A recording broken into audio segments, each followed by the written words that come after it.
What's going on, Candelas? It is Dan Thomas with 8Z Real Estate, and this is our latest episode of Spotlight on Candelas, where we put a spotlight on businesses in the area or Candelas residents that own their own business.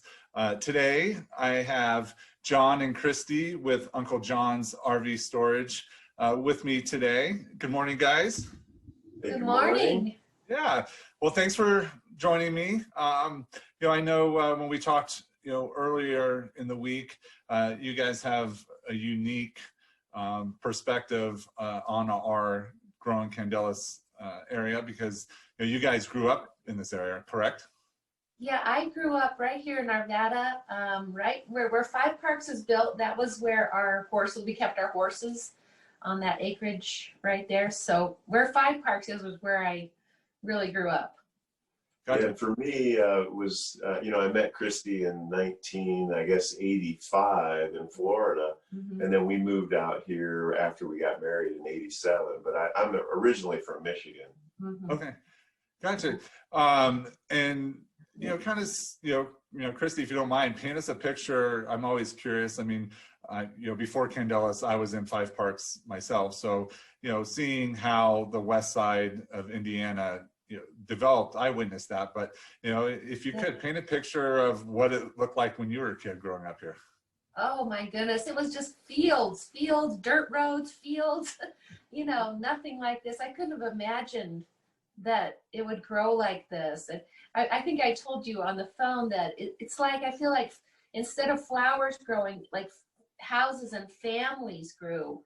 And even last night we were driving through Candelas and looking at the lights, and it's pretty wondrous what they have built here and the homes, and it's such a beautiful community. We're very, very happy to be involved and have land here and be able to provide a service too for Candelas. Yeah, absolutely. So, how'd you guys get started, in the RV and storage business? Well, that's an interesting story. We kind of started really across the street from Candelas in 2012 with Stanley Lake Stables, and that's where we live. So we watched the very first house go up right across the street from in Candelas, and we were always kind of keeping our finger on the pulse. And they're like, "Oh, a King Super is going to be here where this pile of dirt is," and we watched for years and years. Being in the area within a mile or two for a long, long time, always looking for property, and we found this piece of property up on Highway 72, and the RV storage was always kind of our ultimate goal, where we wanted to be someday for kind of our retirement. And a piece came available right up there, and it was there was a lot of junk on it, and we spent quite a bit of time, probably, several months in 2018, in the beginning of 2018, and inherited another man's junk, as they say. But and then we cleaned that up and turned it into our first RV storage lot. He's a magician at cleaning up properties. We actually took like 42 roll-offs off the property, trash. Of trash and debris. So yeah, well, it looks great now, and I know you guys, in talking before, had mentioned that there was really, it's something you guys wanted to do and you were looking for the land, but that you felt like there was a specific need in the area because of the types of communities that are being built out this way. Can you guys expand on that? It's really true, because we even have people now that'll come up and say, "I bought this RV and then I found out I couldn't park it." Like, oh no. So that's almost a daily call that I get, from the many that we receive. But it's we went out, we were excited, we bought an RV, and then we got it home and we were like, "Where do we park it?" And so almost on a daily basis somebody says that. Yeah. And you're in the moment of the emotional purchase, and then you don't really think about that part. We knew that there were going to be two big neighborhoods on either side of our place, with Leiden Rock and then Candelas, and thousands of houses, and it almost just seemed like a natural thing that people are going to need a place to store. And so we were fortunate to get that location where we're within a half a mile almost of a lot of people Right. Yeah. So. Yeah, I think it's the irony of people out this way, because you purchase or build this far west, you probably have a desire to be outdoors and close to the mountains and have the equipment that you guys store, but then all the covenants is that these neighborhoods have, then you can't store it. So right. They move out because they want to be part of nature and go camping, but then the gear, you need a place to park it. That's right. So everybody's had to pivot the last 6 months from my industry and real estate and schools and everything like that. How has COVID impacted you guys, and has there been any pivoting on your part?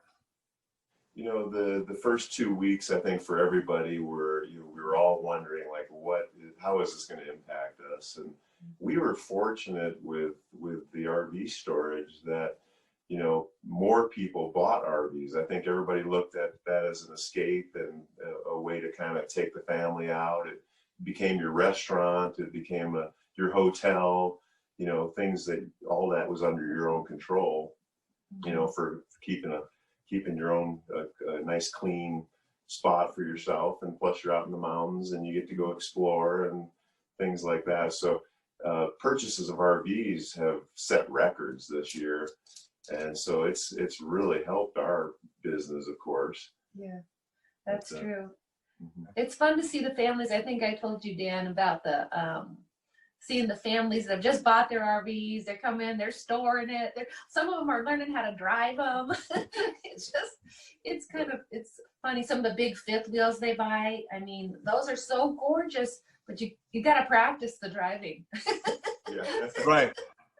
Yeah, I mentioned to you, Kristi, that there's a number of friends in the community and neighbors that store at your place, and they comment over the last few months seeing some people learning on the fly how to actually store their RVs and trailers and that sort of thing.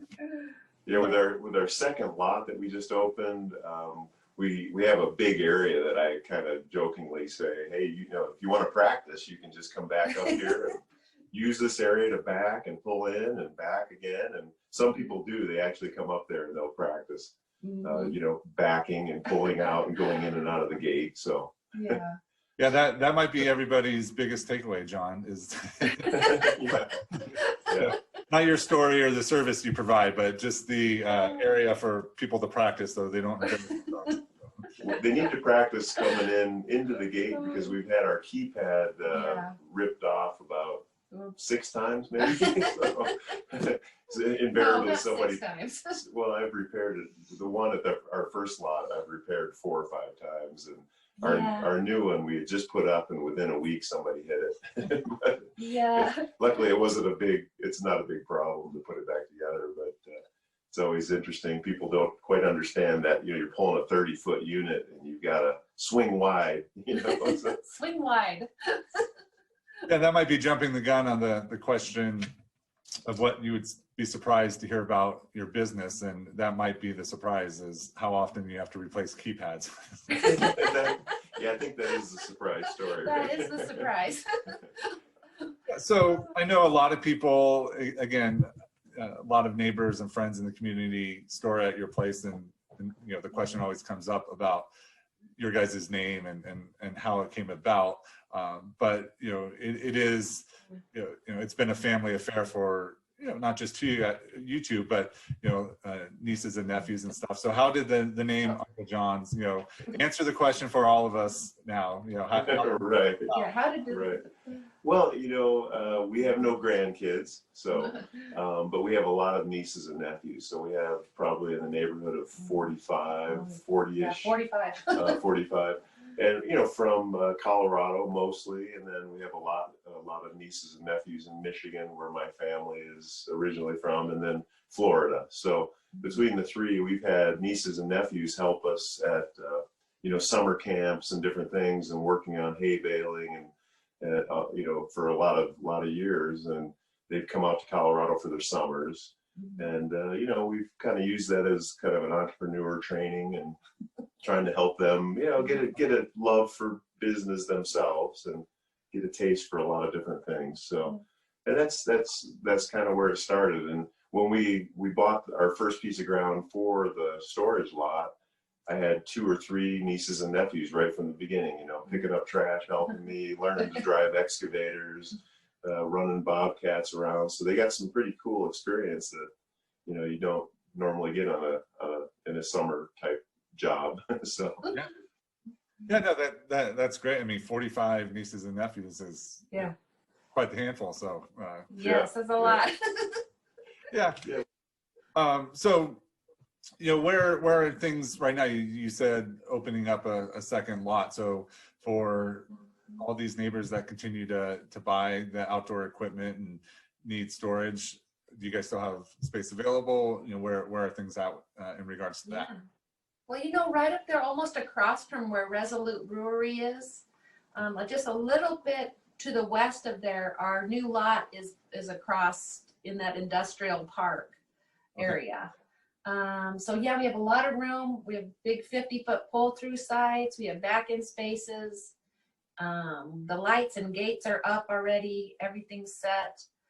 So yeah, we just need some RVs now to store in there. Like we take boats and trailers and RVs, and a lot of people are doing these conversion buses too. If people buy the buses and then they turn them into RVs. Right.